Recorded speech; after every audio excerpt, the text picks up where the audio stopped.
Welcome to Crimedocc. In today's episode, we dive into the perplexing case of Robert Durst, a story that blurs the lines between wealth, power, and crime.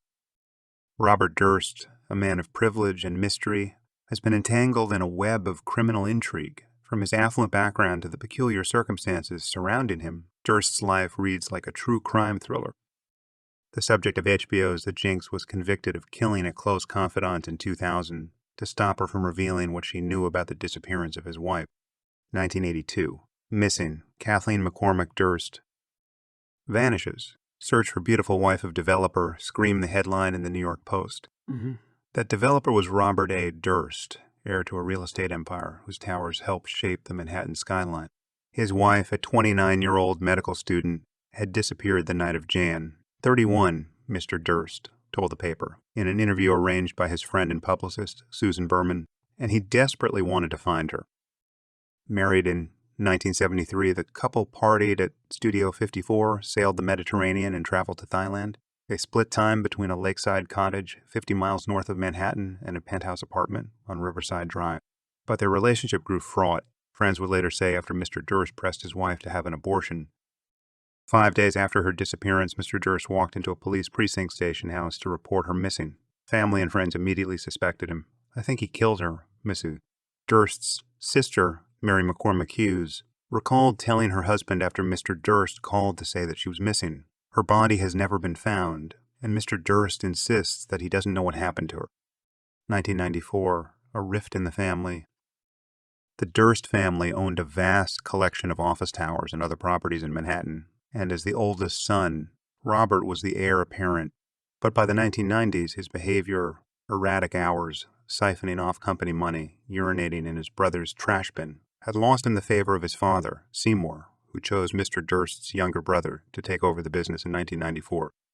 The two brothers, only 18 months apart, had never gotten along, especially after their mother, Bernice, either fell or jumped from the roof of the family home in 1950 when Robert was 7. Devastated by his father's choice, Mr. Durst cut himself off from the family and began flitting among homes in New York, Texas, and California. He did not attend his father's funeral in 1995.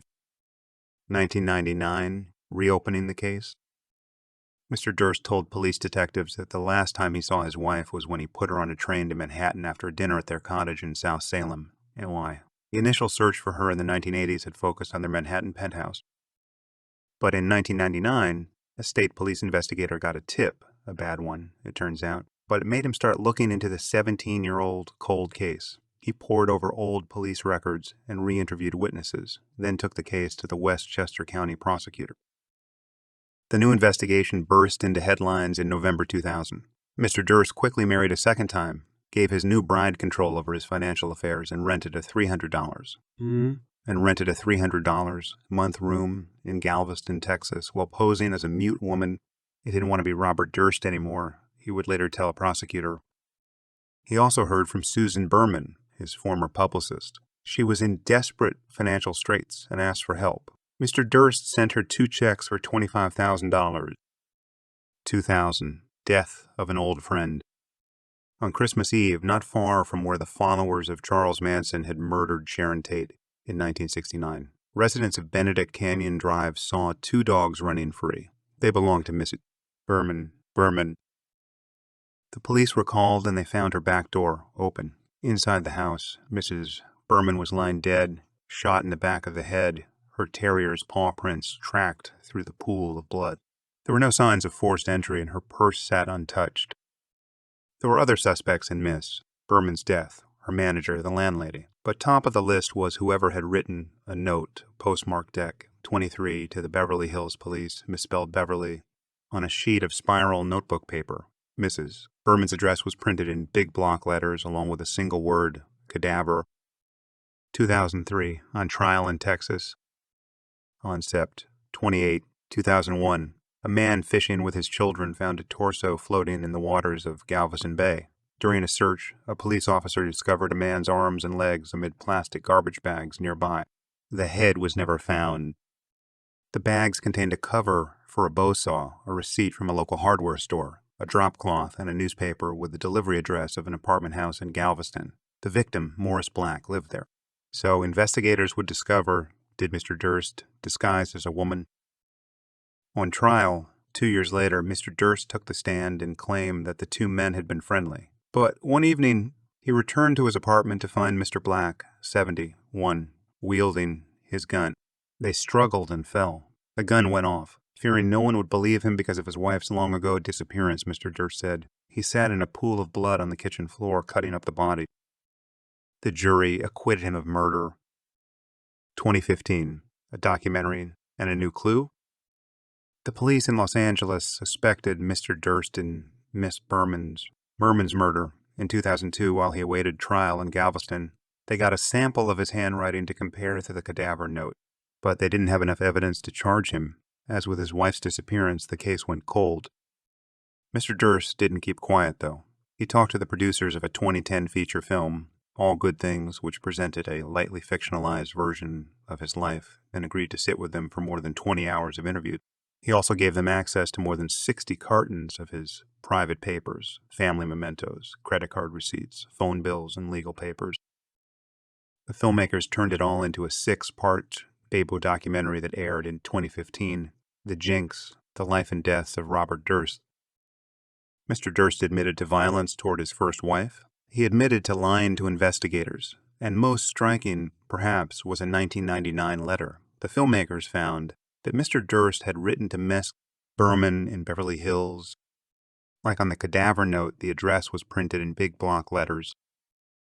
Like on the cadaver note, Beverly was misspelled. 2015, under arrest again. In the last moments of the final episode of The Jinx, which aired on March 15, Mr. Durst is filmed walking off to the bathroom with a microphone still attached to his shirt. "What the hell did I do?" he is heard to say. "Killed them all, of course." His lawyers argue that it wasn't a confession. The producers took 2 sentences he uttered at different points in the bathroom and spliced them together. But by the time those words aired, Mr. Durst was already in custody. 24 hours before the final broadcast, FBI agents detained Mr. Durst on a murder warrant in New Orleans, where he had booked a hotel room under an alias. The authorities said they believed that he was about to flee the country. John Lewin, a Los Angeles deputy district attorney, flew to New Orleans and interrogated Mr. Durst the next morning. In a 3-hour review of his life story, Mr. Durst complained that his brother wanted to take my birthright. He conceded that he was very, very, very controlling of his first wife. He described Miss Berman as his best friend, and he had a striking interpretation of the cadaver note. Whoever wrote that note, he said, had to be involved in Susan's death. 2019, a surprise admission. 19 years to the day after Ms. Berman's body was found, Mr. Durst's lawyers made a stunning concession in a Christmas Eve court filing. After denying for nearly 2 decades that he had written the cadaver note, Mr. Durst now admitted to it. It was the first time that either Mr. Durst or his lawyers were willing to acknowledge that he was in Miss Berman's home or even in Los Angeles around the time of the murder. But despite the admission, Dick DeGuerin, Mr. Durst's lead lawyer, said the defense's bottom line remained unchanged. Bob didn't kill Susan Berman, he said. He doesn't know who did. 2020, when a trial split by a pandemic. Opening statements began in the trial of Mr. Durst for the murder of Miss Berman in March 2020, just before the coronavirus pandemic brought life across America to a halt. When testimony was set to resume, in May, defense lawyers called the 14-month delay the longest adjournment featuring the same jury in U.S. history, and argued that jurors might have forgotten details or slipped in their obligations not to read or watch reports about the case during the long break. But the judge, after interviewing the jury members, ordered the trial to proceed. Although Mr. Durst was charged with only one murder, the prosecution argued that the millionaire had killed Miss Berman because he feared that she would reveal what she knew about the disappearance of his wife.